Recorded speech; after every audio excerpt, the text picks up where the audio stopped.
जब भी चिकन का नाम आता अनुज के मुंह में पानी आ जाता, क्योंकि अनुज चिकन का बड़ा शौकीन था, जबकि उसकी पत्नी मधु शाकाहारी थी। मधु शाकाहारी है, ये बात उसने शादी से पहले ही अनुज को बता दी थी। देखिए, मैं तो शुद्ध शाकाहारी हूँ, मुझे ये मांस मछली खाना पसंद नहीं है। कोई बात नहीं, लेकिन मेरे लिए बना तो सकती हो ना। मैंने कभी बनाया तो नहीं है, लेकिन मैं कोशिश जरूर करूंगी। कुछ ही दिनों में अनुज और मधु की शादी हो गई, लेकिन कुछ दिन बाद ही अनुज की माँ का देहांत हो गया। अनुज अपनी माँ से बहुत प्यार करता था।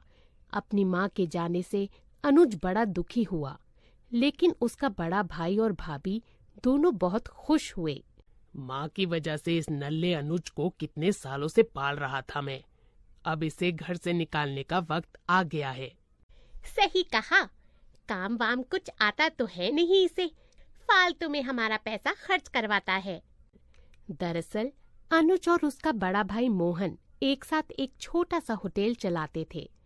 अनुज को हिसाब किताब अच्छे से आता नहीं था, इसी बात का फायदा मोहन उठाता था। वो उससे हर एक छोटा बड़ा काम करवाता था और खुद बस बैठकर हिसाब किताब करता था। वो अपने भाई को हिस्सेदारी से निकालना चाहता था, लेकिन उनकी माँ की वजह से ये नहीं हो पा रहा था।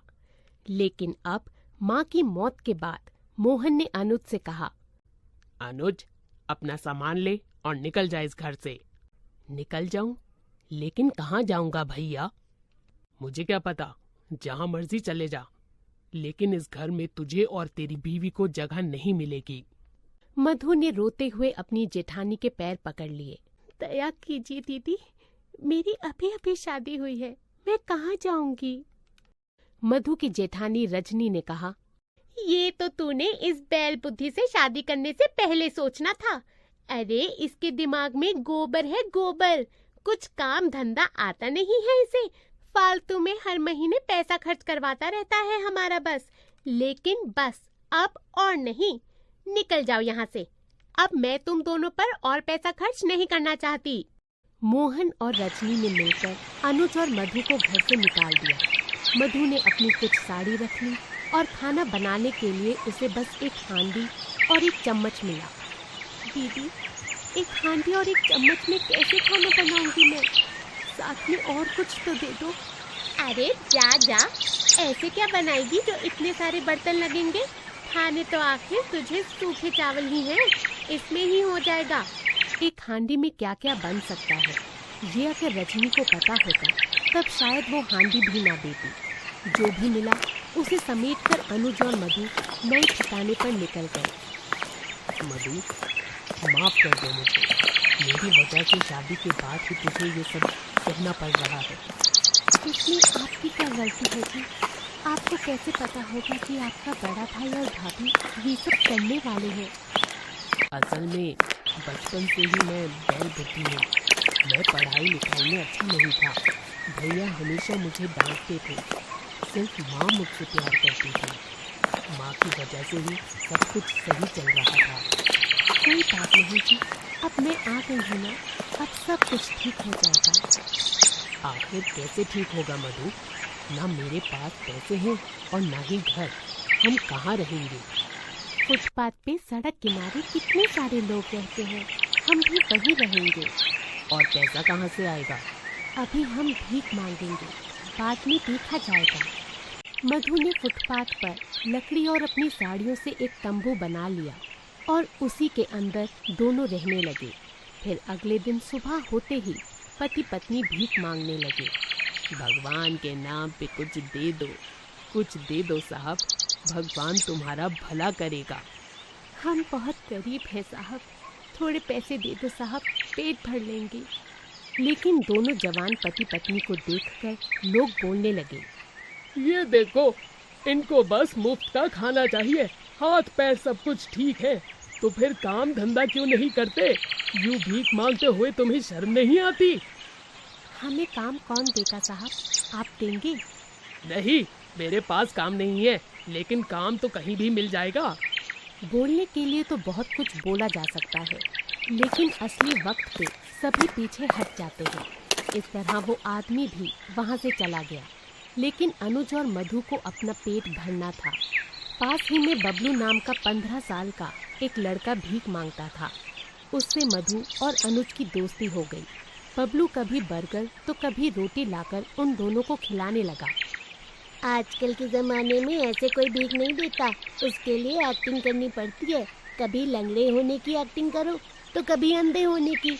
मैं तो यही करता हूँ। अनुज को बबलू का ये आइडिया अच्छा लगा। अगले दिन अनुज बबलू के साथ अंधा बनकर भीख मांगने गया और आज उसे पूरे 500 रुपए भीख में मिले। मधु खुश हो गई। अरे बबलू, तुझमें तो बहुत अकल है। आज तेरी वजह से हमें इतने पैसे मिले। बोल, तुझे क्या खाना है? मैंने बहुत दिनों से चिकन नहीं खाया। आज मेरा चिकन खाने का बड़ा मन हो रहा है। हाँ, मैंने भी बहुत दिनों से चिकन नहीं खाया। मैं चिकन लाता हूँ। लेकिन कढ़ाई नहीं है।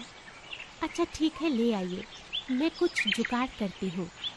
अनुज जाकर 1 किलो चिकन ले आया और मधु ने लकड़ियों के चूल्हे पर हांडी चढ़ा दी और उसमें चिकन डाल दिया।